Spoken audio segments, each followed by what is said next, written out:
Supreme court சொல்லிய பிறகு அரவிந்த் கெஜ்ரிவாலுக்கு அதிகாரத்தை பறித்த பிறகு அந்த சுப்ரீம் கோர்ட் நோட்லயும் சொல்லியிருக்காங்க, நீங்க ஏதாவது ஒரு பாலிசி டிசிஷன் எடுத்தா கவர்னருடைய கன்சென்ட் தேவை என்று. ஆக மொத்தம் முதலமைச்சர் என்பவர் ஆளுநர் தானே முதலமைச்சர் இங்கு. ஆமா சார். ஏன்னா any policy decisions have to go through governor அப்படின்ற மாதிரி ஆயிடுச்சுன்னா அப்புறம் என்ன சார் அது வந்து having a 10 லட்சம் ரூபாய் ஜமானத் கட்டிருக்காங்க, ஜாமீன் கட்டிருக்காங்க. 10 லட்சம் ரூபாய் கட்டியிருக்காரு அவர். ஓகே.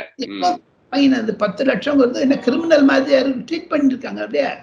ஸோ ஆக மொத்தம் கட்சியில் நேற்று இரவு, அதாவது 14ஆம் தேதி சனிக்கிழமை இரவு வெளியே வந்த பிறகு தன்னுடைய குடும்பத்திடம், கட்சியிடம், ஆப்த நண்பர்களிடம் பேசிவிட்டு இன்று நிருபர் கூட்டம் வைக்கிறேன் என்று அந்த நிருபர் கூட்டத்தில் பற்பல கட்சிக்காரர்கள் இருந்தார்கள்.